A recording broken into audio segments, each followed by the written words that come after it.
اور چند بوٹیاں اٹھائیں اور ایک خادم کو بلا کر کے کہا جاؤ ہمارے گھر لے آؤ، میری بیٹی فاطمہ کتنے دنوں سے بھوکی۔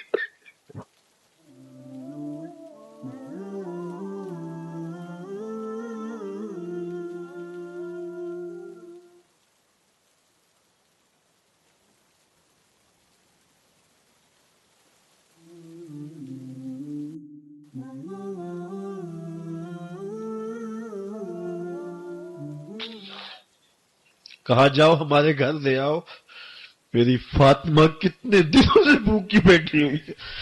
مال کے کونین ہیں گو پاس کچھ رکھتے نہیں، دو جہاں کی نعمتیں ہیں ان کے خالی ہاتھ میں۔ آپ کو پتا ہوگا کہ جب میرے رسول کا انتقال ہوا ہے، حضور کا وصال ہوا ہے، تو حضور کی ایک زرہ ایک یہودی کے گھر میں گروی رکھی ہوئی تھی۔ حضور نے زرہ رکھ کر کے اس سے قرض لیا ہوا تھا۔ یہ اسلام کی غربت کی کہانی ہے، اور پھر اللہ نے اسلام کو امارت کے رنگ بھی دیے۔ آؤ تمہیں کہانی سناؤں۔ حضرت عدی بن حاتم روایت کرتے ہیں، صحیح بخاری میں روایت ہے۔ یہ حاتم تائی کے بیٹے ہیں، کہتے ہیں میں حضور کی خدمت میں حاضر ہوا، ایک شخص آیا، کہنے لگا حضور غربت نے میرا برا حال کر دیا ہے، اور اس نے شکایت کی غربت کی، پسماندگی کی اور اپنی معاشی بدحالی کی۔ پھر ایک شخص آیا، کہنے لگا حضور میرے پاس دولت تو ہے، لیکن میں نے جس منزل پہ جانا ہے راستہ پر خطر ہے، تو میرے لیے کیا حکم ہے کہ میں کیسے راستہ طے کروں؟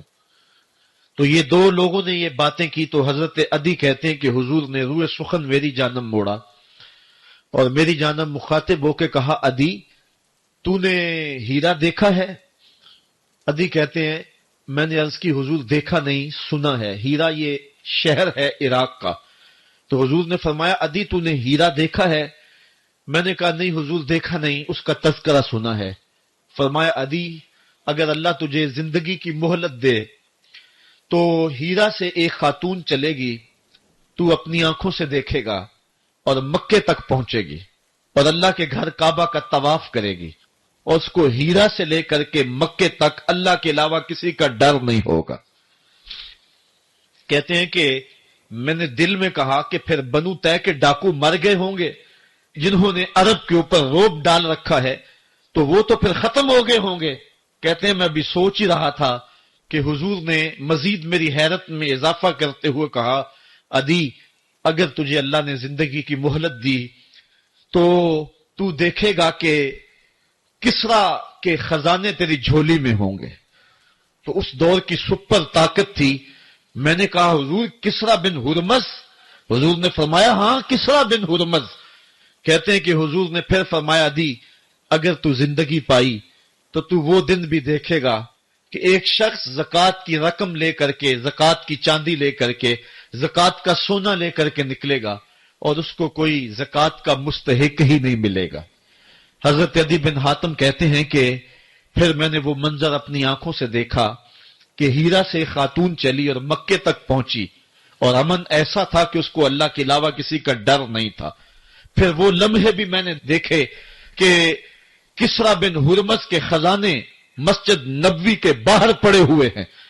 تو کہتے ہیں تیسری چیز میں دیکھ نہ سکا، اور میں نے لوگوں کو کہا کہ یہ میں تو نہیں دیکھ سکا، میری شاید زندگی وفا نہ کرے، اور اگر تمہاری زندگی وفا کرے تو تم دیکھنا میرے آقا نے جو فرمایا تھا دو باتیں تو پوری ہو گئی ہیں، اور تیسری بات تم دیکھ لو گے۔ حضرت یحییٰ بن سعید فرماتے ہیں کہ حضرت عمر بن عبدالعزیز کا زمانہ تھا، اور انہوں نے مجھے افریقہ کی جانب زکوٰۃ وصول کرنے کے لیے بھیجا۔ میں وہاں سے زکوٰۃ وصول کی، اور پھر میں زکوٰۃ لینے والے مستحقین کو ڈھونڈنے لگا، تو کہتے مجھے کوئی مستحق نہ ملا۔ پھر میں غلام پکڑتا اور اس کے پیسے دے کے اس کو آزاد کرواتا چلا جاتا۔ حضرت عمر بن عبدالعزیز کا زمانہ ہے کہ گورنر ہے عراق کا، وہ حضرت عمر بن عبدالعزیز کو لکھتا ہے کہ اتنی رقم ہے، اس کا کیا کرنا ہے؟ تو عمر بن عبدالعزیز کہتے ہیں رقم لے کے یہاں نہ آنا، وہاں عراق کے لوگوں میں بانٹ دو، جو زکوٰۃ کے مستحق ہیں ان کو تقسیم کر دو۔ تو گورنر لکھتا ہے جو مستحق ہے ان کو دے دی، اب کوئی مستحق نہیں رہا تو میں کیا کروں؟ تو حضرت عمر بن عبدالعزیز کہتے ہیں جو مقروض ہیں ان کا قرض اتار دو. تو کہتے ہیں کہ ہاں قرض بھی میں نے اتار دیا ہے، رقم پھر بھی بچ رہی ہے، کیا کروں؟ تو حضرت عمر بن عبدالعزیز نے پھر لکھا جو شخص شادی کرنا چاہتے ہیں ان کا حق مہر ادا کر دو. میں نے کہا کہ وہ بھی کر دیا ہے، رقم پھر بھی بچ گئی، اب کیا کروں؟